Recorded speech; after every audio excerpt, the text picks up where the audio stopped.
Terjalinnya persaudaraan antara kaum Muhajirin dengan kaum Ansor. Secara umum, Islam menyatakan seluruh kaum muslimin adalah bersaudara sebagaimana disebutkan dalam firman Allah Ta'ala surat Al-Hujurat atau 49 ayat 10, yang artinya sesungguhnya orang-orang mukmin adalah bersaudara. Konsekuensi dari persaudaraan itu, maka Islam mewajibkan kepada umatnya untuk saling tolong-menolong dalam al-haq.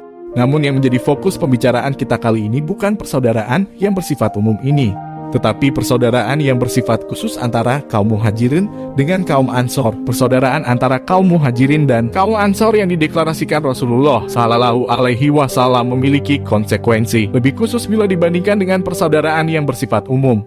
Sebagaimana diketahui, saat kaum Muhajirin berhijrah ke Madinah tidak membawa seluruh harta. Sebagian besar harta mereka ditinggal di Makkah, padahal mereka akan menetap di Madinah. Ini jelas menjadi problem bagi mereka di tempat yang baru. Terlebih lagi, kondisi Madinah yang subur sangat berbeda dengan kondisi Makkah yang gersang. Keahlian mereka berdagang di Makkah berbeda dengan mayoritas penduduk Madinah yang bertani.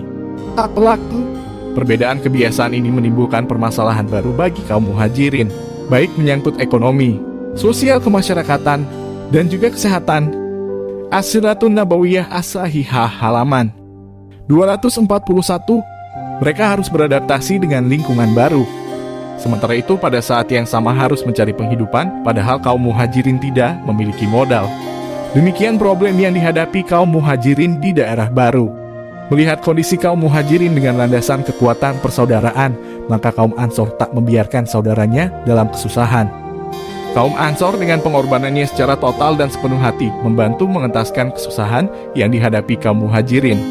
Pengorbanan kaum Ansor yang mengagumkan ini diabadikan di dalam Al-Quran. Surat Al-Hasyr atau 59 ayat 9, yang artinya dan orang-orang yang telah menempati kota Madinah dan telah beriman Ansor sebelum kedatangan mereka Muhajirin.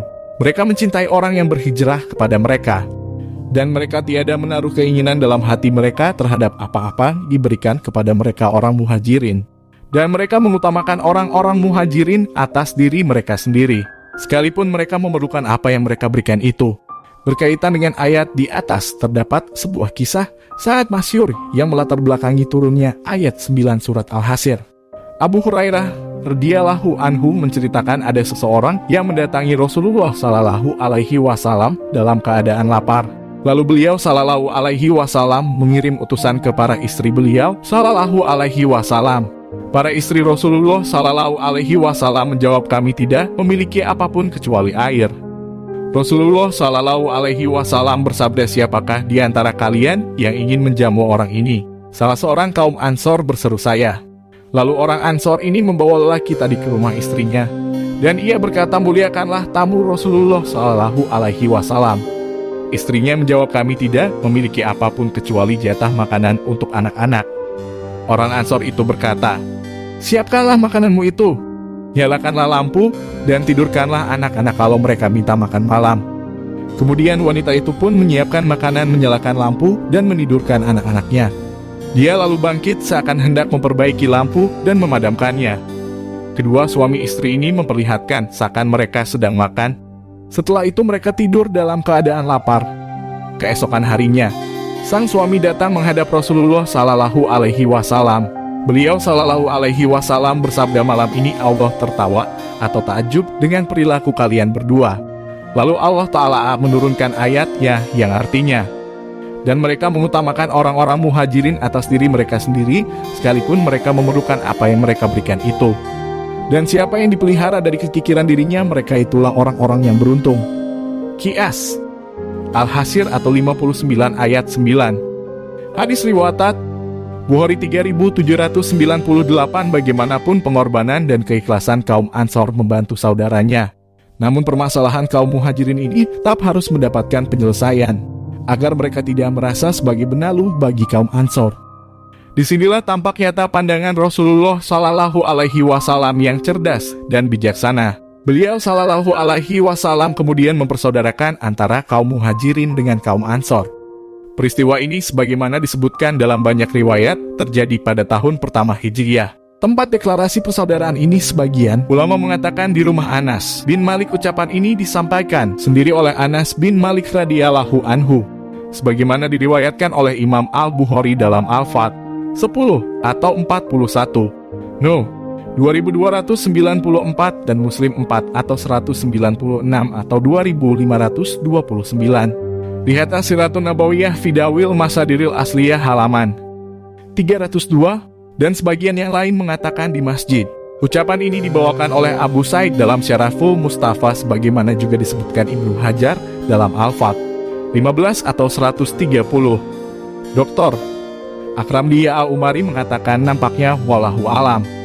Antara pendapat-pendapat ini tidak saling bertentangan. Karena persaudaraan itu tidak tuntas hanya dalam sekali pertemuan, namun tergantung dengan kedatangan orang yang baru masuk Islam dan yang baru tiba di Madinah. Riwayat yang terdapat dalam kitab sah didahulukan dari yang lainnya. Teks hadis riwayat Muslim mengisyaratkan awal deklarasi dilakukan di rumah Anas bin Malik radhiyallahu anhu. Lihat As-Siratun Nabawiyah Fidawil Masadiril Asliyah halaman 302. Rasulullah Shallallahu Alaihi Wasallam mempersaudarakan mereka dua-dua, satu dari Ansor dan satu lagi dari Muhajirin. Ibnu Sa'ad dengan sanad dari Syeknya Al-Waqidi rahimahullah menyebutkan, ketika Rasulullah Shallallahu Alaihi Wasallam tiba di Madinah, beliau Shallallahu Alaihi Wasallam mempersaudarakan antara sebagian kaum Muhajirin dengan sebagian lainnya, dan mempersaudarakan antara kaum Ansor dengan kaum Muhajirin. Rasulullah Shallallahu Alaihi Wasallam mempersaudarakan mereka dalam al-haq agar saling menolong, saling mewarisi setelah saudaranya wafat. Saat deklarasi itu, jumlah mereka 90 orang, terdiri dari 45 kaum Ansor dan 45 kaum Muhajirin. Ada juga yang mengatakan 100, masing-masing 50 orang. Imam Bukhari meriwayatkan dari Ibnu Abbas radhiyallahu anhu, ketika kaum Muhajirin baru tiba di Madinah, kaum Muhajirin bisa mewarisi kaum Ansor karena persaudaraan yang telah dilakukan oleh Rasulullah Shallallahu Alaihi Wasallam. Sedangkan Zawil Arham, kerabat yang bukan ahli waris, tidak. Di antara contoh praktis buah dari persaudaraan yang dilakukan Rasulullah Shallallahu Alaihi Wasallam yaitu kisah Abdurrahman bin Auf radhiyallahu anhu dengan Sa'ad bin Rabi radhiyallahu anhu. Sa'ad radhiyallahu anhu berkata kepada Abdurrahman radhiyallahu anhu, aku adalah kaum Ansor yang paling banyak harta. Aku akan membagi hartaku setengah untukmu. Pilihlah di antara istriku yang kau inginkan, dan aku akan menceraikannya untukmu. Jika selesai masa iddahnya, engkau bisa menikahinya. Mendengar pernyataan saudaranya itu, Abdurrahman radhiyallahu anhu menjawab, aku tidak membutuhkan hal itu.